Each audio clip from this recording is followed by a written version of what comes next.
Yo, what is going on, everybody? It is Grip and Rip Sports Cards back here with another video for you guys today. And in today's video, we're going to be talking about a big problem in my eyes when it comes to 2024 Top Series 1. And it's funny because I don't think anybody has even talked about this. So hopefully you guys do enjoy this one. And before we get into it, thank you so much for joining me on this video today. Can we get a minimum of 100 likes on today's video? As that is the best way you can help me grow this channel is by hitting that like button to show your support for all the content that we do make here on the channel on a daily basis. And speaking of growing the channel, we are doing a giveaway. We are giving away hobby packs of baseball cards at 8,000 subscribers.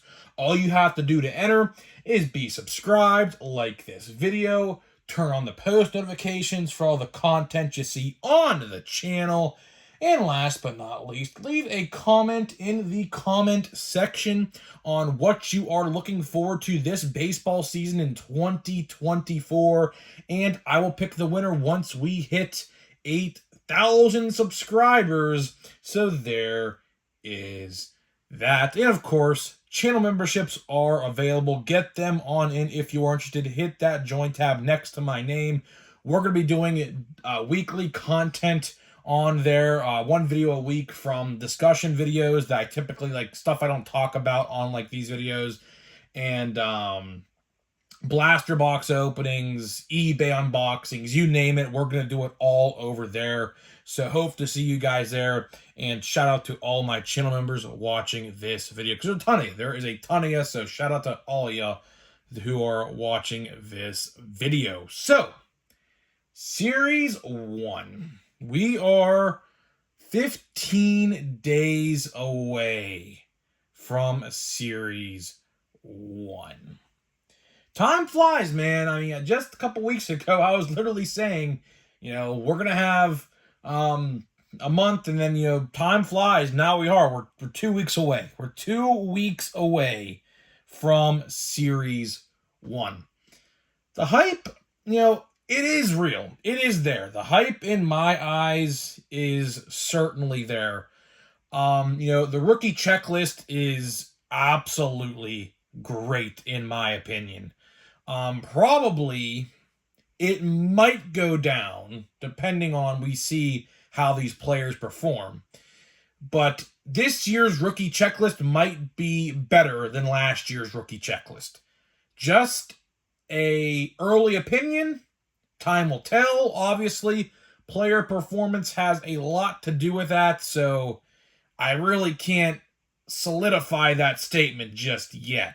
But either way, this product, I believe, is going to sell pretty well. I do. Now, I will say this. Hobby and jumbo hobby formats, I'm not too sure. I will tell you admittedly, I am not too sure about those formats, because as you will see, and I have already recorded this video, I'm going to release it in 2 weeks. Yesterday, I recorded the best way to buy Series 1 video in preparation for a couple weeks, because I know, I have to get that stuff prepared. I can't just do it in like one day, right? And you will see, I mean, the hobby and jumbo hobby formats took a significant hit this year in terms of parallels and things like that. So I am not sure on that front how that's going to sell. I will tell you one thing, though. Retail, specifically hanger boxes, I do believe are going to sell very good. Very, very good. I said it yesterday, and I'll say it again. If you're to restock at a Target or maybe even a Walmart, specifically Walmart, if you're not there when Series 1 hanger boxes get put out, why I say Walmart is because Walmart's only going to get like 10 to 12 of them, while Target's going to get like 50 of them per restock. I don't know why that is. It's just, I guess, Target puts more orders in for that stuff. I have no idea how that stuff works. But either way, if you're not at a restock when the hanger boxes go out, you're not going to get them. You are not going to get them, because what's going to happen is people are going to resell them knowing the fact that they are by far the best way to buy Series 1. And some of them, I know people, and I'm going to do this myself, who said, what's the point of buying a hobby box when, you can literally go buy $100 to $120 worth of hanger boxes and get a lot more hits. Sure, you're not getting the silver pack. Sure, you're not getting a guaranteed relic. Most of the time it's a relic anyways. Yeah, but again, most people value parallels way more than a crappy $5 relic. That's just how it is, right? And what we're going to be talking about here today is the different formats of Series 1, right? And it's funny because, like I said in the open, I don't really think anybody has talked about this, at least as far as I have seen, right? And what we're going to be talking about is the insane amount of different configurations with this product, because there are just a slew of new configurations to buy this product. And typically what that means is the print run goes up, right? And that is the whole point of this video, right? So let's talk about it. I'm going to count on my fingers here as I count how many different retail formats there are going to be for Series 1. And I'm going to try my best to remember everything, because there are literally so many, I might actually forget. So let's start out with the one I'm probably going to forget if I don't mention it already. The Meijer blister packs. Yes, the blister packs with the purples are returning. So there's one. All right. Fat packs, hanger boxes, blaster boxes, monster boxes, super boxes, dollar store boxes, Fanatic Series 1 box. There, my friends, I just named you 8 different retail configurations, not even including the retail box, the individual packs, but I'm not going to count that because they don't really do those no more. Very rarely do you see retail packs like that sold individually because of pack searching and things like that. So they don't, remember back in the day how Target had those gravity feed boxes. You could buy an individual pack or two if you wanted them. Now they don't do that simply because of pack searchers and things like that. They stopped doing that, so I'm not going to really count that retail box because it's just doesn't like exist at stores, right? So 8 different retail configurations you can choose from when you buy Series 1 Hobby. Not to even mention, Hobby and Jumbo Hobby. So a whole 10. Let's go a whole 10. 10 different formats of Series 1. That's a lot. That is quite a bit of different ways to buy Series 1. And like I did say, I am probably going to do a video. I'm going to do a retail comparison video. I'm going to compare $30 in fat packs, $30 in hanger boxes, and $30, which is one blaster box of Series 1 for a video when we get retail in, which I don't know when that's going to be, but probably, sooner rather than later. I don't know exactly when. They say the 28th, February 28th. I doubt it. I think it's actually going to be before Series 1. So I did say this yesterday. If you are up for the challenge, go out and look at retail stores next week, because next week is the week before Series 1. And like last year, Series 1 was found at Target a week prior.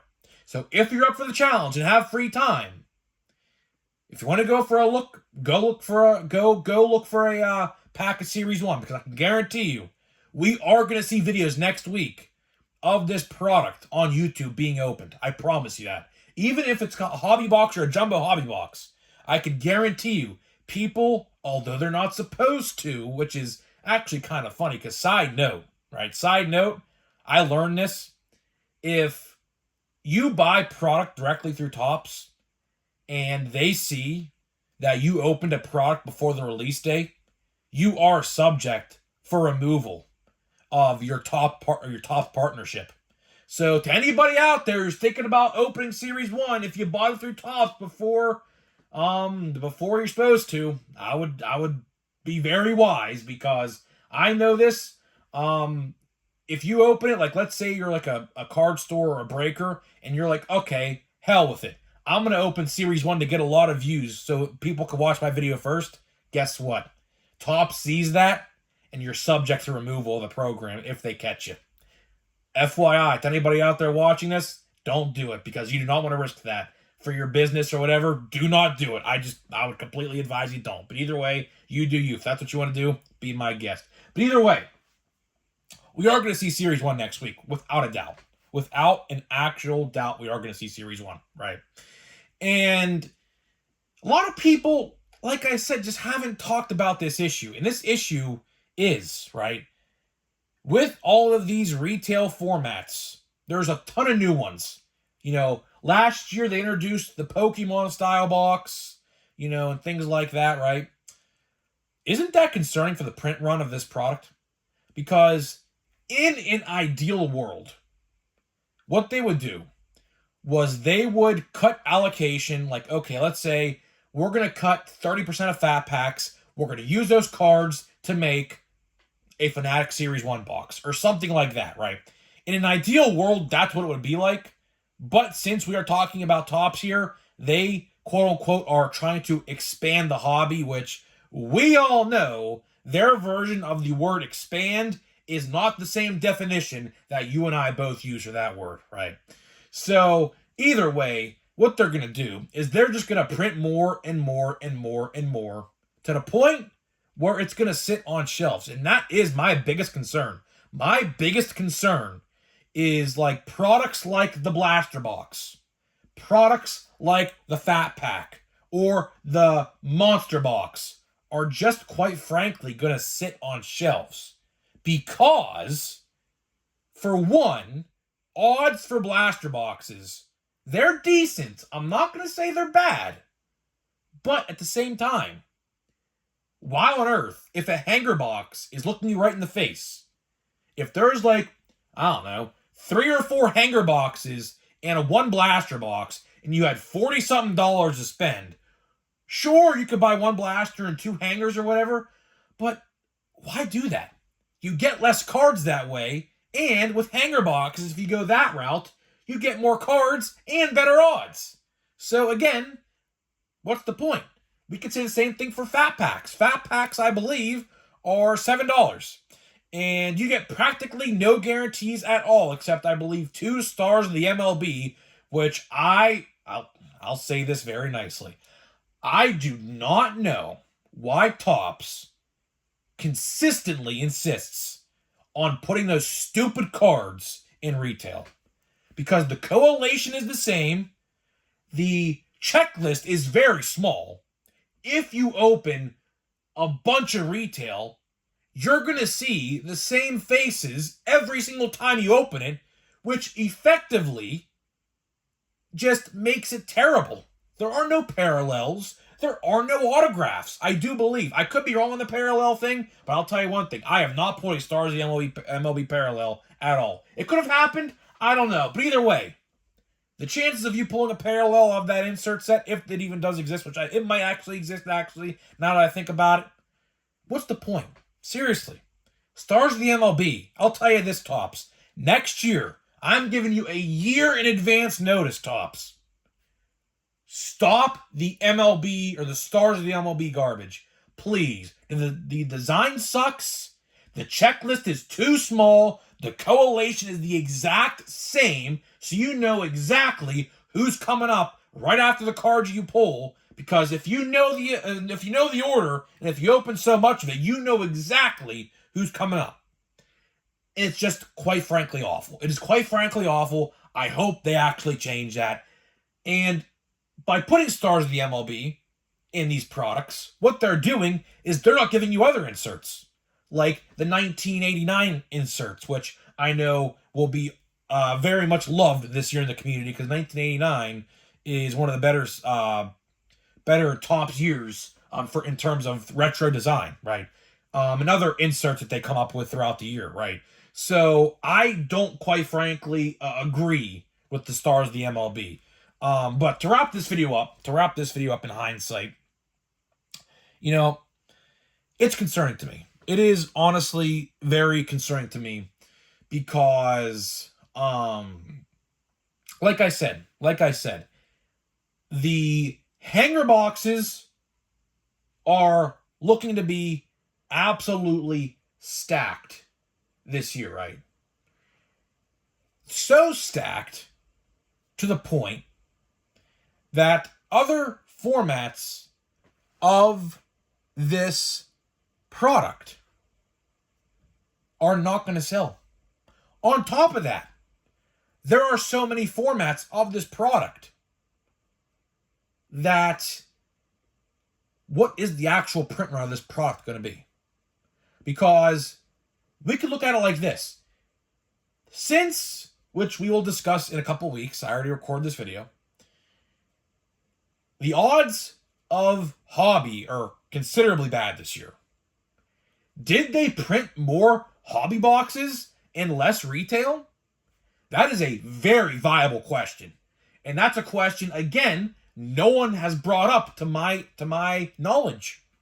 Because if you look at the odds, and yes, we will go over the odds very much in depth in a couple weeks, you will see that retail, for whatever reason, is just considerably better than hobby. So maybe it's an instance where they printed a bunch of hobby and lowered the scale of retail. Maybe, just maybe that actually happened. I'm not sure. I am not sure. But either way, that is pretty much all I got for you. That is pretty much all I got for you in this video. Let me know in the comments. Let me know in the comments. How are you going to buy Series 1? I would love to know. I'd love to know in the comments.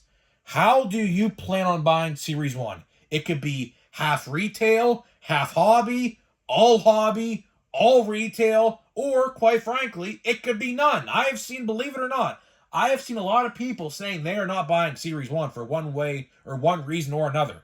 I honestly, I don't blame you. I mean, base is base. Chrome, I've been saying this for a while as well. You're going to want to save money for Chrome this year. So, I would put a little money away each month for Chrome, because Chrome is going to be pretty freaking stacked. So we'll get to that point when we get to that point in July or whatever. But either way, I'd love to know how you're going to open Series 1. Now, let's get into Pack of the Day. Pack of the Day. We have about, I think, 10 packs or so left of Allen and Ginter. I don't know what we're going to open, because if my math adds up correctly, I think we are going to be about 8 or 9 packs off. Not, maybe a little shorter than that of the Series 1 release day. So I'm not honestly sure what we're going to open between the end of this box and Series 1. I have a bunch of boxes that are not open, so I could definitely find something. So we'll see. We'll see. Miguel Cabrett's pretty cool. We have a mini of... what is this? What a steal. We got cheese. What is this, man? What are we doing here, man? What are we doing? What is this? National Hot Dog Day.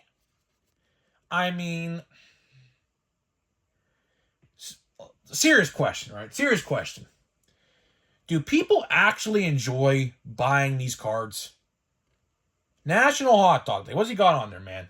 He's got a glass of beer. Looks to be at a Phillies game. There's a Phillies logo on the beer cup. We have hot dogs with, look to be just ketchup.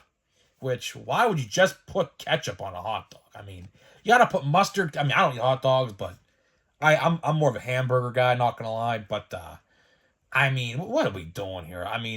Looks to be at a Phillies game. Is this like at a Phillies concession stand, like a suite? I'm not entirely sure. Some flowers. National Hot Dog Day. Okay, it's your special day. It's National Hot Dog Day. Okay, well, when is National Hot Dog Day? Does it say on here? It doesn't even actually say the day of National Hot Dog Day. What are we doing here, Tops? What are we doing? Cheese, and then we got a hot dog. All right, either way, I'm getting out of here. Let me know what you think, and I'll see you guys in the next video.